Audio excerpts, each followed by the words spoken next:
We are live. What's up, everybody? I'm back. I'm sorry I took off. I had a couple gigs. But we are back here, Police Off the Cuff After Hours. My name is Mark DeMayo. I'm your host. I'm here with my partner in all things law enforcement, my co-host, the very handsome Bill Cannon. What's up, Bill Cannon? I want to show everyone my new banner there. Can you see it without my big head in the way? It looks great. That was made by our producer, Josh. He did a hell of a job, right? We hated to lose the handcuffs of the Police Off the Cuff, but I think this is, listen, we're evolving.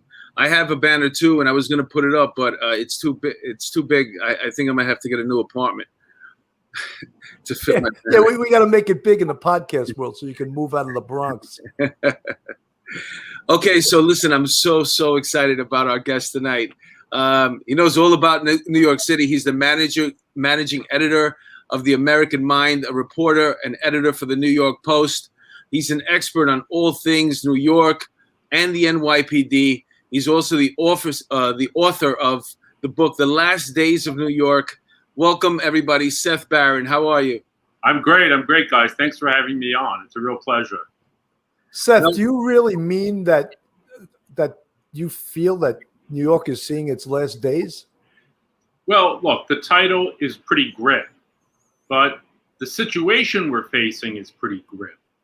And really what I mean by saying the last days, I mean, look, obviously New York is not going to turn off the lights and shut down and everybody's going to go home, but we're facing the last days of the ease and prosperity, the public safety that everybody came to expect and maybe we became a little complacent about over the 20 years before DeBlasio came in.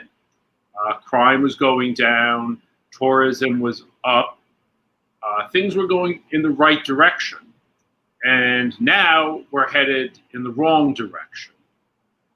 And I don't see much in the future that's gonna stop the fall. So that's the sense in which I mean the last days of New York.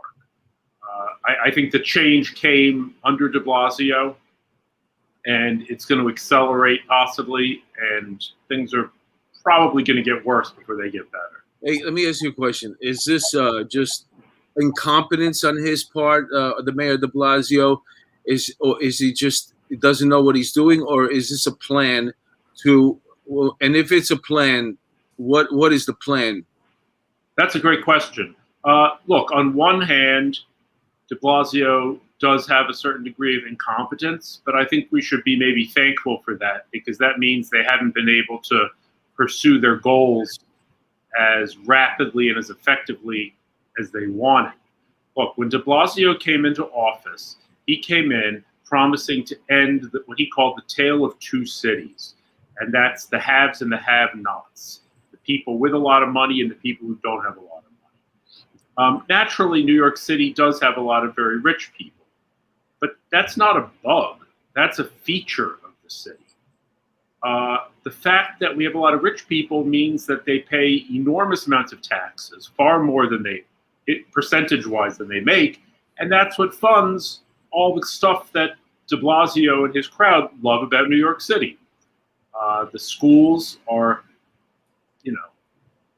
funded to an enormous degree. We have massive social services.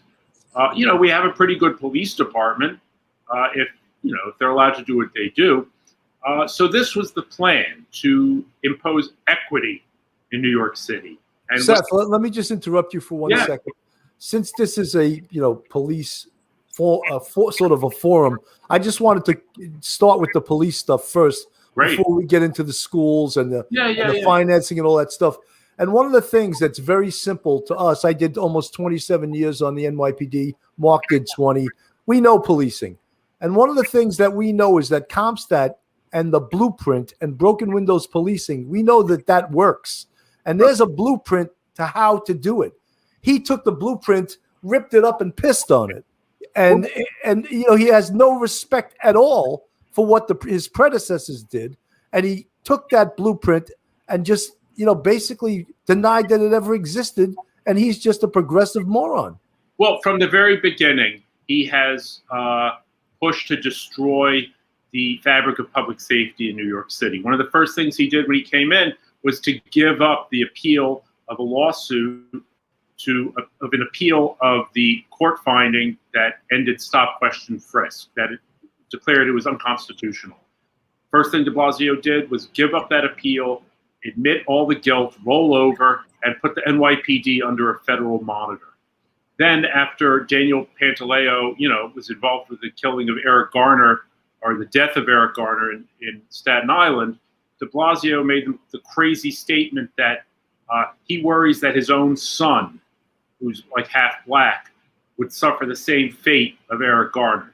Now, this was like the most grotesque thing to say. Eric Garner was like a middle-aged career criminal resisting arrest, and his son, Dante DeBlasio, is an honors student.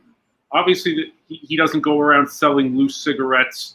He doesn't, resist arrest. So DeBlasio saying this, he was basically telling the cops, like, look, I don't have your back. You might be killers, even though you protect my family day and night. DeBlasio had a forum on public safety where he had Al Sharpton sitting next to him, and on the other side was the police commissioner. And he let Al Sharpton just rip him up and burn him in front of everybody and make it seem like Sharpton was, up there with Bratton. Right. Over the last 8 years, the city has been gutted. They have the state imposed bail reform, which eliminates bail in most cases. They decriminalized all kinds of quality of life offenses. They got rid of qualified immunity. So here's the problem: is that they've taken away the whole toolkit. They've ripped up the blueprint, as you say. So I don't even know how they would restore. Like people say, oh, well, can't we just elect a better mayor? Not really. I don't see what difference would that make, because they've made it illegal to go after criminals. Well, Seth, one thing, I don't know if you saw this, but they just had a state Supreme Court judge reverse the diaphragm law and say that it was unconstitutional. So there's one thing they got back. And also Letitia James, the state attorney general, she tried to come up with an even more restrictive force policy against police in New York City, and it was voted down. So at least we had 2 victories in the last month. And I mean, I'm glad you brought up Cuomo, because Cuomo is not the innocent guy in this whole thing. He's as guilty and as bad as Mayor de Blasio. Bail reform, releasing cop killers. He's the architect of all of this. Decarceration, all of it. 63% of the people don't want him to run again. I mean, 63% of the people may want that, but they don't want him to run again. No, I get it, but he's got like $40 million in his war chest, and it looks like he's set to go. This is another major problem. But you're absolutely right. He signed the bail reform bill. He signed the discovery reform bill, which is almost the worst, because what it does is it terrifies witnesses who know that if they come forward, all their information will be turned right over to the defense, like practically immediately. And since nobody's going to be in jail on bail, it has a chilling effect. Plus, it overloads. I think this is intentional. It overloads the prosecutor's offices, especially in smaller counties. So they have to spend all their time processing discovery. Well, I don't know if you read the recent article by Cyrus Vance, where he claimed criminal justice reform is very complicated. No, it's not. It's called arrest, prosecute, incarcerate. Very easy. 3 things. But he doesn't want to do the prosecution, and he doesn't want to incarcerate. So, of course, that makes it very, very complicated. Hey, Seth, I got to ask you. I want to go back to what I was trying to. What do you think is the plan? If these people who are obviously, because this is not just here in New York City, it's in all the big cities around the country. They seem to be doing the same thing. So there's obviously a plan. What is their utopia? What do you think that their main goal is? If they could have every single thing they want, what would their world look like? How would our lives be? The local police departments have a very high rating in terms of trust, and there's favorable ratings for them as an institution. The problem from the perspective of the left is that they don't have enough control over how the local police function. I think that's what's behind a lot of the defund the police talk. It's to destroy the police and replace it with maybe a federal-style police force or something else, like some community-based police force. I don't know what it would be. It seems as though the left, honestly... Can I stop you for 1 second? Because you just mentioned a community-based police force, and I've never seen anything that worked better than what happened right now in Washington Square Park. So basically, they're throwing these huge rave parties every single weekend. We're not talking about when I was a kid and you'd go to Washington Square Park and there'd be people there, but we're talking about thousands of people in this park, in this one area, and it's a residential neighborhood. They just happen to have a park right smack in the middle of it, a beautiful park, okay? Now the community board gets together and they decide that this is a problem. So now what do? You go to your local police department and you ask them or tell them what you'd like to be done. We'd like a curfew, and then they go out and execute it or try to execute it. And then they face resistance and they come back and the community board goes, okay, we're going to see, I don't know what are we going to do now? Like, that is community. If you had your way and the crowd decided they weren't going to go with it, what do you do then? Well, it's really funny that you bring that up because DeBlasio was asked about that this week. And he said, oh, you know what? The police really has to work with the community and we can't be so, we don't want to have very aggressive force in there. We have to, but what he means by the community is not the people who live around Washington Square Park. He means the people who are coming to Washington Square Park from other parts of the city or outside the city and hanging out and causing all the disorder. That's what he means by the community. It's a real abuse. That community is NYU, the woke. So you have the woke and their indoctrines, the students there, because they have their housing there.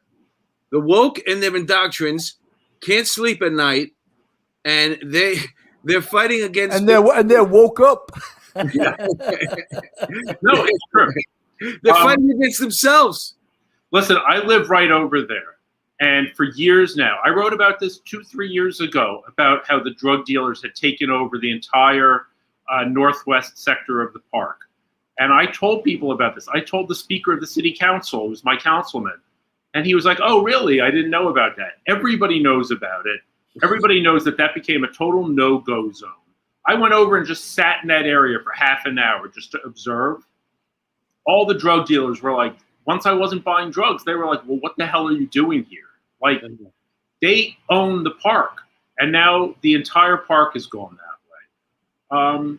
Yeah, it's really bad. And every time a cop, tries to arrest somebody who's breaking the law, it turns into I don't know if you saw it, but these guys were beat on Pride Sunday. They were beating up an old hot dog seller and yelling at him that he should take down his American flag. This guy's from an immigrant from Egypt. And they're like, take that down and put up our flag, like the Pride flag. I mean, this is crazy stuff. He got the crap beaten out of him. You don't hear about this. Nobody cares. Well, we had the guy that saved the lady. She was getting stabbed on the subway. What was his name? Connor Boy, right? Sean Connor. Yeah, Sean Connor Boy. Yeah. Yeah, he was just going home from after days of work, and he saw this guy look crazy, and the guy pulled out a knife and he started stabbing this woman. He jumped right in. He saved her life, and wouldn't you know it? The mayor didn't call. Nobody sent him congratulations, a phone call. The governor, the police commissioner. It was like no one saw what he did. It's like they just don't want to acknowledge it. Well, you were asking, well, what is the plan? And, if you listen to AOC and all these people, they say that what we have to do is address the root causes of crime, like Maya Wiley, all these people. So they seem to believe that the problem of crime is that people don't have enough social services. So that's what they want to do. They want to defund the police. So I guess if you really believe that, then it's easy to solve the problem of crime and disorder. just spend more money on social services. Well, what it is I don't is know a if they plan really- to. It's a plan to redistribute the wealth, and it's like that other thing that that comprehensive basic income, another socialist idea. Like people that don't have any money, just pay them just to breathe the air. I mean, listen. The truth is, I see a future where, and I forget who actually wrote this, but he said that the idea that we all have to work is ridiculous. Why? If one person could come up with an invention that could feed and house everybody, why does everybody have to work? And I think that's the philosophy behind a lot of their thinking, is that we're going towards a time where Amazon is basically, they're going to pay you just to stay home. You know what I'm saying? We're going to go to automation where you're not going to need even track the guys who haul across the country. They're going to drive themselves, those things. So we're getting ready for a time where everybody's going to sit at home. You know, when you talk about a plan and you talk about, there he goes. Look at how handsome he is, huh? What do they call that kind of jacket? Is it a fox or something? No, it's just, it's a camel toe, right? That's a smoking jacket. Camel toe jacket. You made a camel hair, right? I said camel toe, camel hair, right? It's a smoking jacket. Photo shoot. Remember they used to have those smoking jackets? Let me go inside and I'll change. Before we have a cigarette, I got to go change into my smoking jacket. I'll be right back. So, you know, with the congestion pricing that was supposed to come and now it got postponed, I had this idea that the idea is basically to create residential zones and have them pay for their own security. And so, for example, let's say you made 42nd Street to 34th Street a commercial zone. So from 42nd Street to, let's say, 96th Street, unless your MetroCard said that you either work or reside in that neighborhood, there's no reason why you need to get off the subway here. You're not going to get through the turnstile. You know what I'm saying? It's going to be like express, too, at night. Just going. So they're going to have their Century cops. Some will be armed, some won't. And the only people that will be using the NYPD will be the people that need it the most right now anyway.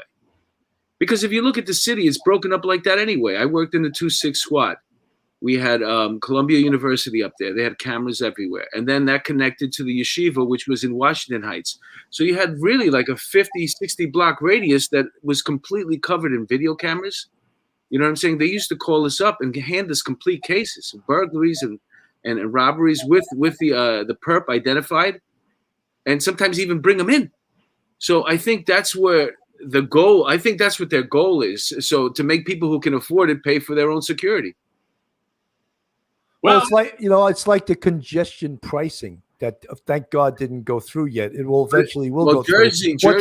What their idea is to let people go on the subway for free and let people who live in the suburbs who have to drive in there, let them pay for these people jumping the turnstiles. That's their idea. Let the affluent people that pay taxes and obey the law, let them pay for the people jumping the turnstile. Well, thank God Jersey jumped in, because Jersey's like, what are we paying $15 to get into the city, or whatever it is now? And then we're going to pay another $11 to get into a certain area. So Jersey, that's the whole holdup right now. Otherwise, they'd be doing it. Well, also, I mean, with the lockdown, there wasn't enough traffic in Midtown. Yeah, that postponed it for sure. That set it back about another year. But still, Jersey has a big gripe. And if it's not going to be Jersey, then Connecticut will step up and they'll have a big gripe. Like, what are we paying, you know? Well, I have friends. I don't have a car, but I have friends who live in Manhattan who do. And apparently, like, if they just, I think you would have to pay just to, to find another parking spot, to do alternate side of the street. Every time you move your car, they could charge you, like, ding you $15 or something like that. There's definitely a move towards this kind of control of where people go and how people live. But this is what DeBlasio said he wants. He said his ideal society would be one where the state, like the government, controls every inch of real estate. And they decide what it's used for, who lives there, how much it costs. This is the vision. Well, there you go. Like, I asked you for what the plan was, and he said, because there's a rumor that, this Rikers Island selling it off, and then smaller jails in every borough. But I just heard this somewhere. I don't know if it's valid, but that DeBlasios is part of some group that's buying up that property, and they want to sell it. Create oceanfront property there with whatever that is, the sound of it. Is that the ocean there? Yeah, right. Waterfront property there. Waterfront property, yeah. And then use that. I mean, it's a brilliant idea, but the fact that this is the plan right now to get them off that island, so we can make condos and beach houses and put restaurants and stuff like that. Well, I mean, I don't think that actually doesn't sound so bad. No. But I think the real thing with closing Rikers Island is Rikers Island is huge, and you could have like as many prisoners as you wanted on there. But we've both been on there plenty of times. Yeah, but that building the small prisons in the boroughs, the small jails in the boroughs, the neighborhood doesn't want them, so they've been forced to scale them down until now. Jail capacity in New York City is going to be capped at 3,300. Now that's incredibly optimistic about the future of crime in New York, but that's another part of the plan. It's to handcuff future administrations so it will be impossible to arrest too many people. So there really is some kind of insidious, crazy scheme going on, to codify chaos, to make it the law that there will be disorder. Well, what I think about when I hear the way that the idea of where they like to be policed, they would like the community involved in arrests. So almost like in the Wild West, when somebody went to go get the sheriff, that there's a bad guy in the bar. He's just rolled into town, and then everybody was behind it. And that's what they want. They don't want the police to go out there and actually patrol and prevent crime or even be seen. They want to be able to come and go because you also have people that are like, oh, I don't want them in my restaurant because he has a gun on him. Right. He's in uniform. He's a cop. Are you crazy? I mean, what planet are you on? But they envision a world where when they need you, they're going to come and get you as a community with torches and be like, he's in the bar now. We saw him. We got to, that's what they want you to do. Well, what this is all about.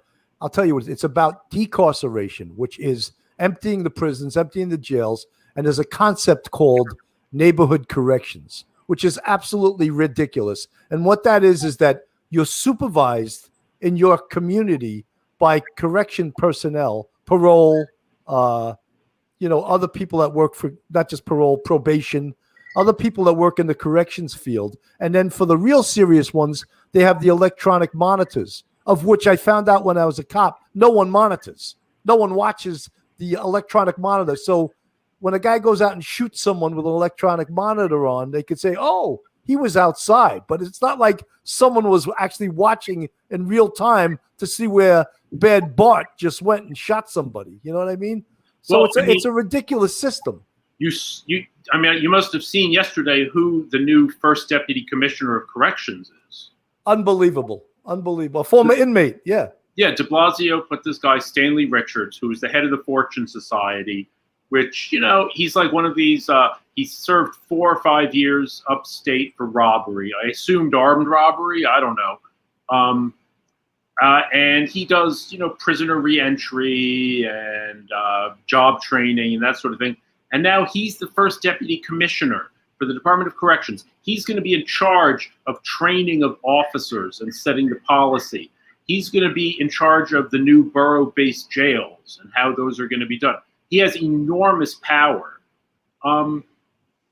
This is like somebody said, this is like putting the hen in charge of the hen house. It doesn't make any sense. It's so crazy and so perverse. I really think that DeBlasio is just trolling New York City at this point.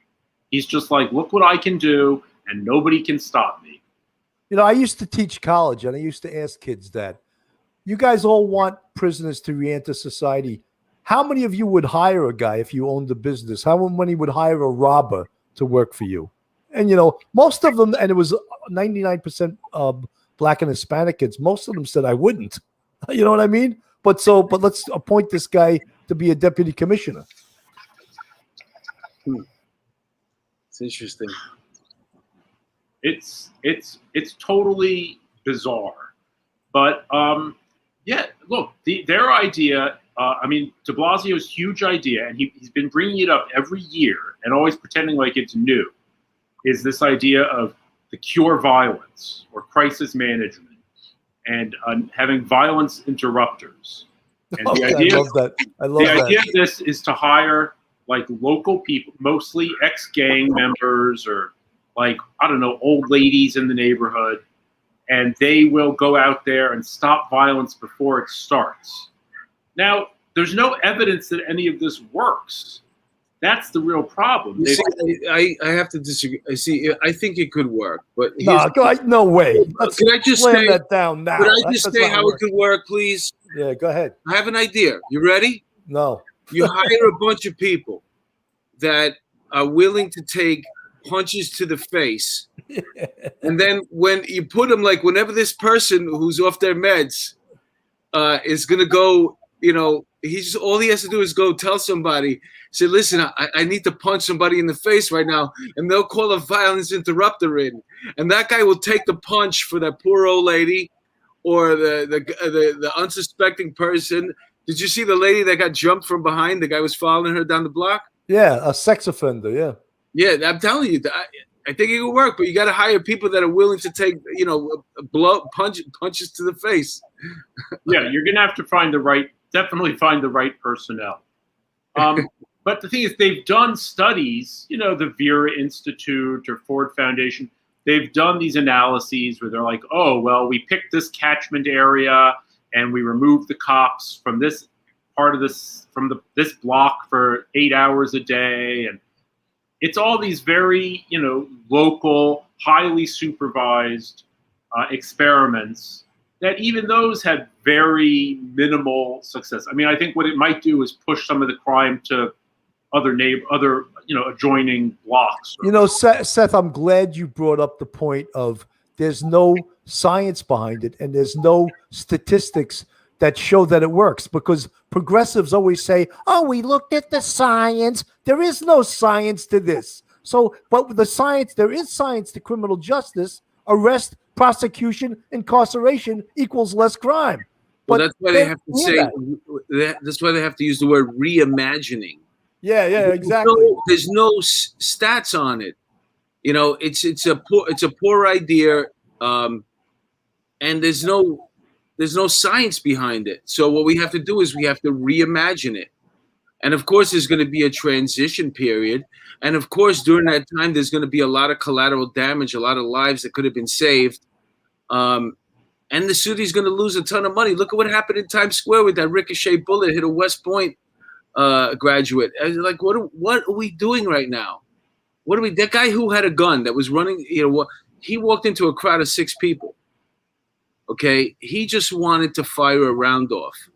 When you're walking down the street carrying a gun and you get into your mood and you're a little crazy, so he ran right through them. And I guess they had some words and he turned around and fired. And Seth, the whole reason that happens is because they're not letting cops enforce quality of life. Both shootings had to do with illegal vendors getting in beefs with each other, who they shouldn't be out there, period. And now they're getting in gunfights. The first one where the guy shot 4 tourists, he was shooting at his own brother. I know. Yeah, like, you can't make this shit up. And then this one, the idiot, also it was a dispute.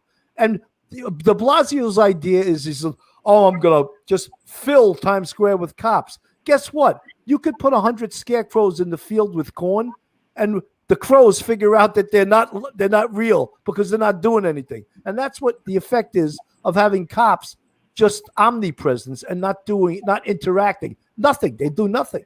That's right. And, say what you will about stop, question, frisk. I mean, maybe it was overused. I don't know. But it did get a lot of guns off the streets. And the other thing is it got people so they didn't bother carrying their guns because they didn't want to get arrested for having one. the new DA that's coming into Manhattan to replace Vance, Alvin Bragg, he already said he does not believe that carrying an illegal gun should necessarily have a jail term associated with it. So he's already signaled that he doesn't. He said, now tell me if you think this makes any sense, that he doesn't think that that violent felonies, except for rape and murder, should have a jail, like a jail or prison punishment associated. He's a moron, and he's a disciple of Letitia James. He was her second in charge. No, he was Schneiderman's second. He was Schneiderman's assistant. Who worked for Letitia James, I thought. No, Schneiderman was before. Schneiderman was the AG before Letitia. Oh, okay. Horrible idea. Exactly. Joe Murray asked if the West Point cop and graduate in Times Square was our Watkins moment, and what we talk about all the time on the show is the Brian Watkins murder, and how that kind of sort of collectively joined the city, and that's how we got Giuliani in as mayor. So is it? I don't know. I think this is. I hate to say it too, because I'm not a pessimist, man. You know, I'm not. That's not my personality. But I think there's a much worse moment that's coming over this summer, and there's going to be a question posed. What are you going to do about this to our two candidates? I'm assuming that if Sliwa got the Republican nomination, and then I'm assuming that Eric Adams is going to be our Democratic. Unless they take it away from him with the scams they're pulling over there against their own, by the way, they're gonna confront them. You know, they're gonna want to know, what are you gonna do? And the first one that says we're gonna get rid of bail reform, I'm gonna try to do that, and we're gonna get rid of, we're gonna let the cops loose again. The first one who says that is the one that's gonna be mayor. Mark, let's go to a quick commercial, and we'll be right back with these. Hold that thought. We'll be back in a second.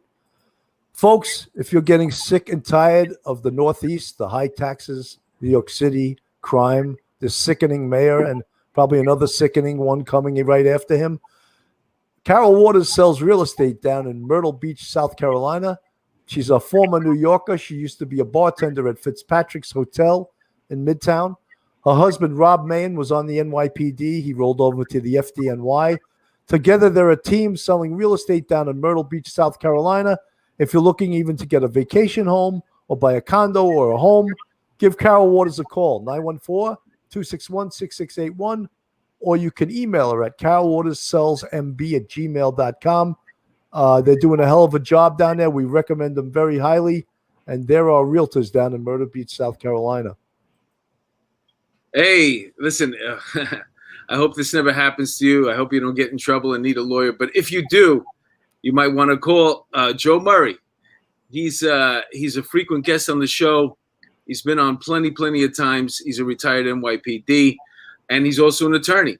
Attorney at law, Joseph W. Murray. He's got a great business there. Go to check out his put that in your phone. If I was you right now, I would put his phone number in your phone and his address. Take a picture of the screenshot right now. Always have that with you. You never know what's going to happen. So you know what? Listen, this is what I do, and this is the honest to God truth. I call Joe every single day, his office. I speak to his secretary, and the reason why I do that is just because I want to have his phone number come up as soon as I open my phone. He's at the top of my list. God forbid. I don't want to have to look around for his number. That's good advice. Yeah. I just say hello. Hey, what's up? Hey, and Joe Murray just gave us a $10 super chat, so we love him even more. Joe Murray says, don't forget my dear friend Tom Caniff, running for Manhattan DA on the Republican line.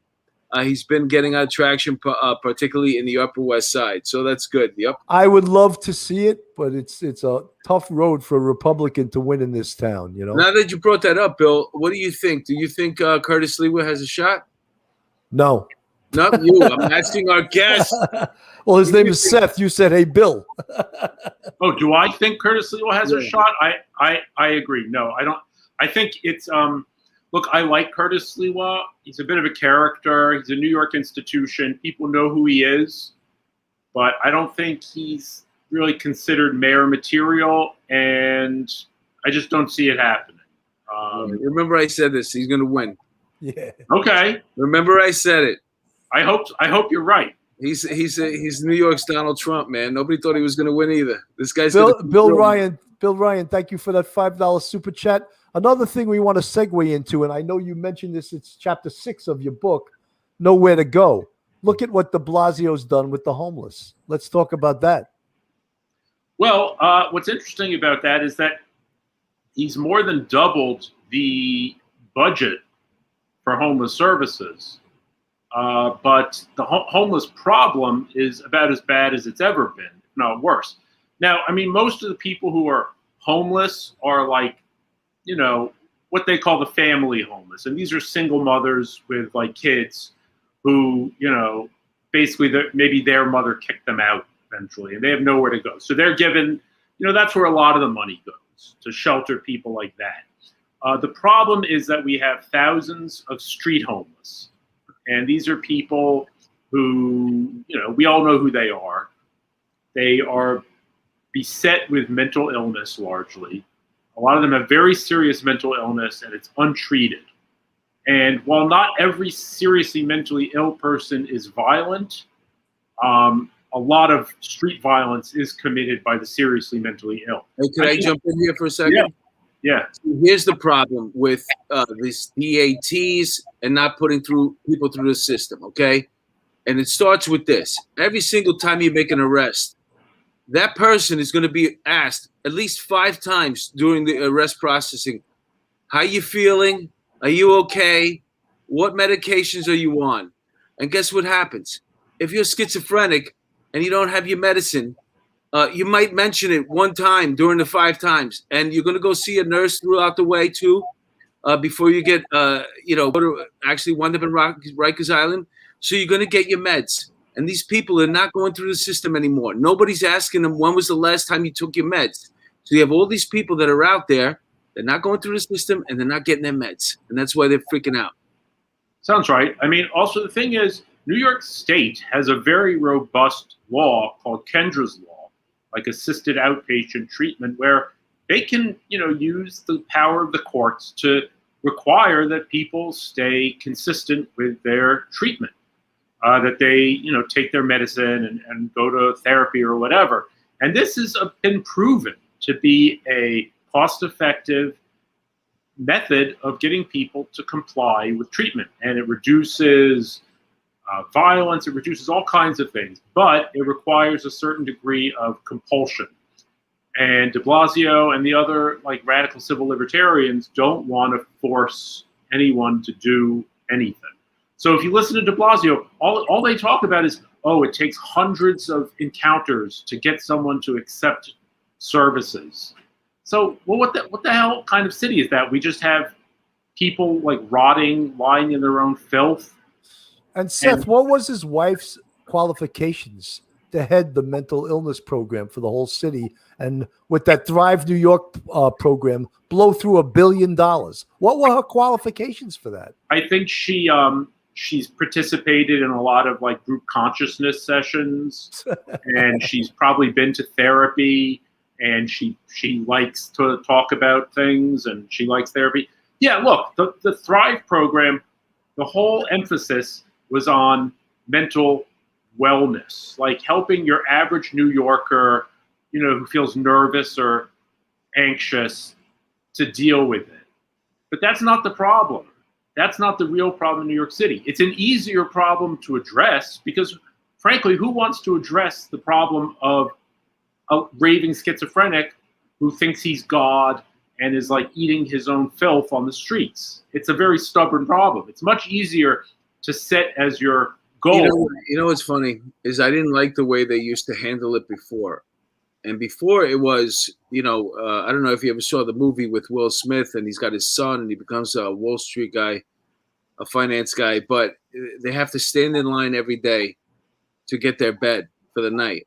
And that was a system we had over here. Okay, so to me, that kind of, because they really didn't want you getting comfortable anywhere. They wanted you to go find a friend or go find some family to let you in and sleep. And Bloomberg went as far as, giving you a one-way ticket to wherever you wanted to go. So send them to California, send them to San Francisco. I didn't like the way they did it back then either. But this is like now you're not even doing anything at all. Absolutely. And now there's this movement to provide housing first. This is a big movement on the left, and this is also a route to directly to mass socialism. The idea being that not only is the city obligated to provide shelter, like a bed, nightly, but that they need to provide permanent housing to everyone. And you know what they call that, Seth? They call it housing insecurity. And then when you have no money, it's called financial insecurity. Like, they invent this shit. Like, how about, maybe lack of success insecurity, or not doing or working, or you're a drug addict insecurity. They don't want to blame it on the individual. They want to blame it on society. It's so pathetically ridiculous.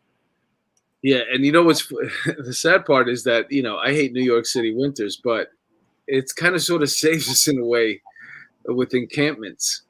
By the time people get settled in, because in New York with their encampments, it's time to break it up and figure something else out because it's getting freaking cold out here. Well, Seth, what do you think? When I saw that tent on 86th and Broadway in the mall and like a homeless couple living in it, I was like, they cannot let that happen. Because once you let one, there was a couple that had like a pup tent in the mall on 86th and Broadway, and I was like, if they don't get them out of there, they're gonna have an encampment all over the malls in the entire city, and it'll be Seattle, or it'll be what's that place in California where that's become the most like dangerous, Venice Beach. Yeah, and that's what it will become. And it's like, where are the rights of the people who live there that work on the Upper West Side is the liberals. They deserve these politicians because they vote for them every single time. What's funny too is that you're going to have other areas of the country popping up. Like, who the hell would ever think about Nashville? And now Nashville is like freaking the place to be. Austin, Texas, the place to be. Why? You just want to go somewhere where you could have some fun. And you're going to talk about Broadway finding another home. All these shows, they're going to start off being traveling shows, and then they're just going to be they're going to travel back to New York for 2 weeks and make an exclusive engagement. Seth, someone wanted to ask from our live chat, Scott Wagner wanted to ask, I don't know why he cares, but what do you think DeBlasio will do once he's no longer mayor? That's a great question. I talk about that with some friends a lot. For a while, I thought maybe he would get like a gig as like an MSNBC commentator or even host. But I don't know about that. I don't think he has the personality for that. Now, I could see him becoming an assistant, like an adjunct professor at like NYU School of Social Work or something like that. Or maybe becoming the CEO of like a major nonprofit. He did. Look, here's the thing. He bought a lot of friends over the last few years. He gave billions of dollars. Billions. He poured into the social service industrial complex in New York City, which is huge. So he could go and like head up one of those groups. He's awkward though. He's awkward on every single appearance. He's not fluid. In essence, COVID and the federal subsidies saved New York City because he was so far in the red, but now they got all this extra money from the feds. I've always said DeBlasio was the luckiest mayor in New York City history. Listen to this. He expanded spending by triple the rate of inflation, by like $25 billion a year now. The budget is higher than when he came in. He's never had to budget in the sense that like you have to choose between competing goods. He just spent money like water, just poured it into everything. And then he skated on his corruption charges, Vance and the feds, and nobody followed up on any of that. He could have gone to jail based on some of the stuff that was going on. And then Biden, takes the election and gives him billions of dollars to solve all his problems. He must have done something great in a former life because he is just. That's why look at him now. He's smug and happy. He's like a pig in clover. He can't believe how lucky he is. He's going to get out and leave a huge bag of shit for the next guy. But so has Cuomo. Cuomo ran the state into the ground too, and he's getting bailed out by the feds too. And he made $5 million writing a book using his staff while he's governor, and killed 15,000 people in nursing homes. There's an article I read today about how the media just basically helped Cuomo skate. Like he hasn't said a word or a peep in like 2 months. Haven't heard a thing about him, and the thing just kind of sort of disappears because the media doesn't bring it up. They just stopped. They just stopped. You got to see the live chat when he does those COVID presentations on Facebook. You would want to vomit when you see these people. Oh, governor, you're such a leader. And I always go in there and go, you're the most corrupt governor. Like, we hate you. They go after me. I was like, he's horrendous. And you guys are like gushing over this shadrul, I don't understand what's going on. Why the New York press? Why? But look, here's the thing. We're a one-party state. They've driven out anyone who can't deal with it. And whoever's left is like part of their cult and is happy to go along with it. Cuomo, you're right. The rest of, New York City was doing well the last, 10 years or whatever. The rest of the state is a basket case. That's totally Cuomo. I don't know what to say.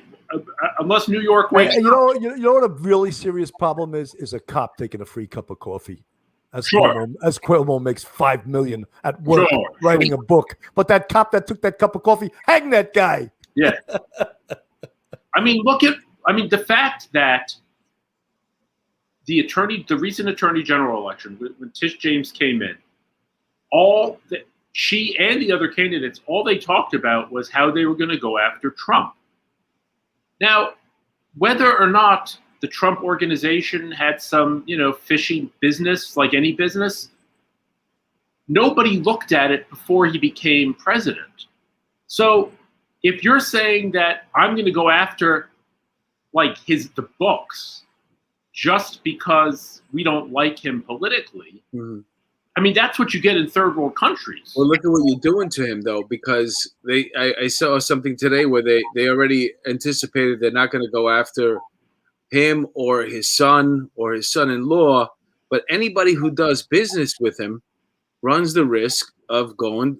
Every single person, his lawyer, his business guy, every single person, they're going to burn him or they're going to try to burn him. So you have to know right off the bat, if I go into business with this guy, they're coming after me.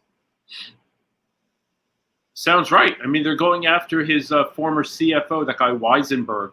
And what about the perks that the Trump corporate nonsense. It's just the same thing as the 7 months of the riots.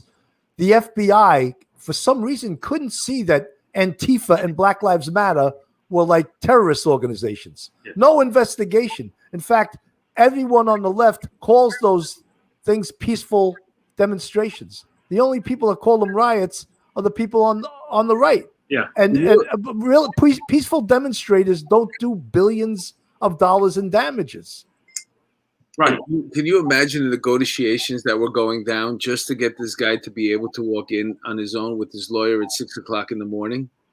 This whole thing was planned out because otherwise they would have just sent in the FBI the way they did. I'm surprised they didn't. They did that with everybody else. He must have been. He's got to be like a decent guy and have connections. Say, listen, this is when it's going to happen.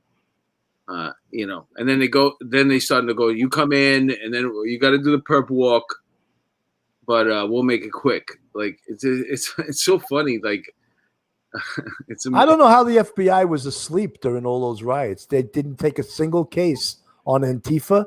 There's no cases on Black Lives Matter. There's no, but January 6th, let's mobilize the entire criminal justice system for a one-day event. Look, I think it was horrendous what they did too. But you know something? They put the National Guard there for months now. They wouldn't use the National Guard to protect the citizenry, but they're shiny little asses, these politicians. One day of potential violence, let's put the National Guard there for 3 months. Well, look at the they arrested hundreds of people in New York City last summer for riot and looting, and Vance and Darcel Clark just dropped all the charges. Unbelievable. You know, and no one even batted an eye about that. Yeah, but you know what's funny too? Like, okay, so what are you doing with your time? We're paying you to be a lawyer for the city, and you're not handling any cases. So what is it that you do? How big is your? Do you really need this big staff right now when you're not handling cases anymore? Hey, Alvin Bragg, the guy who's going to be the new DA, he says he wants to defund his own office. He said he wants to cut back the scope of prosecutions. He wants to spend more money on community justice initiatives and stuff like that. So yeah, it makes sense if you're not catching as many cases, you're not prosecuting any cases. Then what do you need? I don't even know how many they have. 150, 250 ADAs in the city. What do you need them for? It's a good question. I think he would agree. It's amazing. You know what's going to happen in 5 years? They're going to be looking for prosecutors. Angela Ang, thank you so much for the $9.99 super chat. This is Seth Barron. He's one of very few journalists who is actually from the right part of the political thought. I don't know how he goes to community council meetings down in the 6th precinct.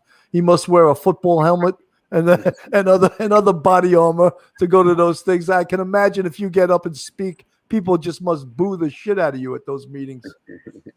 Well, I don't really speak, but I do ask questions from time to time, and I don't have a lot of friends in the New York City press corps. Let's put it that way. Well, the New York City press corps, they're all, complicit with this horse shit. They all, I mean, the New York Times, when I read an article in the Times, I swear to God, it sounds to me like an op-ed. No matter what article I read, the guy's opinion is 5 times in the first paragraph. Well, I was like, how is this okay? Bill brings up an interesting point. I mean, what is it like to want to be a journalist right now? Because the whole job has changed. You're not really doing any investigating at all. Basically, what you're doing is you're going to try to create a story that fits in whatever. What are we doing now? Is this the narrative? Okay, let me go out and figure out how we're going to fit this into a narrative. Yeah, that's right. And if you listen to the way, anytime there's some, say, the scuffles in Washington Square Park, I always tune in to hear what people are asking the mayor, and it's always, the police pepper sprayed someone.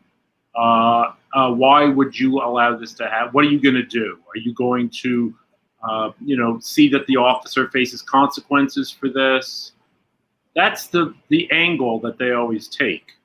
There's never a sense okay, well, when are you going to shut down the disorder? Or why isn't the Cure Violence program up and running yet? Why haven't you? This is the questions they ask. Why haven't you hired enough Cure Violence people yet? The assumption is always that, yes, DeBlasio is right. He just hasn't pushed hard enough to get the progressive stuff done that we all know he needs to do. So, yeah, if you try to take a more critical perspective, I don't even consider myself necessarily hard right wing or whatever, but just common sense. Yeah, but something, Seth, there is no common sense anymore. I think these people are out of their mind. I really think they're crazy. This whole woke thing, cancel culture, let's reinvent history. Wait a minute, history happened. How do you reinvent it? Things that disturb them from history, they want to erase it. It's crazy. It's just nuts, Yeah, or look at, you've got people like AOC, basically the most powerful politician around, saying that that people shouldn't pay so much attention to homicide statistics, and that the reason there's so much crime is because we built so many jails. What a moron. She's just a moron. A total moron. If you have to search for an excuse, you got somebody. That's a lot of that happens now when you're talking to somebody and they get, like you said, you ask questions. You go to your meetings, you ask questions. Now you put them in a corner. So, for example, today they asked Nancy Pelosi, do you agree with the Omar one on her, latest statement on Israel? And she was like, well, let's save that question for the end, or let's not answer that question. I don't want to talk about that now. Let's focus on this. And it would take a whole core group of reporters, and every single one would have to ask the same exact question just to get her to freaking answer. And she probably wouldn't. She would walk off. Yeah, that's right. And DeBlasio does the same sort of thing. So, look, every time I've asked DeBlasio something, he's always like, well, I appreciate the ideological tenor of your question. What a jackass. Can you answer it, though? That's the point. No. That's something. Give me an answer. And, they don't, like, she called it hysteria. The crime in New York. I always like to say to people that say hysteria, have you ever had a gun stuck into your face and have the guy behind that gun say to you, give me everything you have or I'm going to shoot you? Have you ever had that happen to you? I don't want to hear you use that word hysteria unless you've had that happen to you. And most people that have lived in New York for a long time have had that happen to them. I mean, other than her, like, who else is in her family's here? Because I know they made a big deal about her grandmother in Puerto Rico and how, her apartment's a wreck. But, I mean, does she have anybody else here? Because it's easy to be in Washington most of the time, and you don't even have anybody else here right now. You might be representing your little district. But if you don't have family here that you have to worry about, and you're in Washington most of the time, what do you give a shit? Well, that's right. I think her mother lives up in Westchester. Yeah, and she's from Yorktown. She's not from the Bronx. She's not from the Bronx. She's from an affluent area. She's north of me. She lives in Yorktown. This is another really good point. All of these people, these apostles of despair and chaos, like, the young people who say, oh, we should defund the police. Most of them, like, if you're not from here, if you come here, if you don't have, like, elderly parents, if you don't have children, if you don't have nieces and nephews, and your whole vision of New York City is like just a playground for people and bohemians and people partying in the park, well, then you're going to have this like warped view of what public safety means. Yeah. That's why it's important for, like, New York always was a place for people to raise families and have jobs. It's not like just a place for young people to party. Tom Cusinelli calls them limousine liberals. That's a good one, Tom. Well, there was the old expression that would say the definition of a conservative is a liberal that just got mugged. Yeah, well, heard that one, if you don't have anybody to worry about, what do you care about what's going on in your particular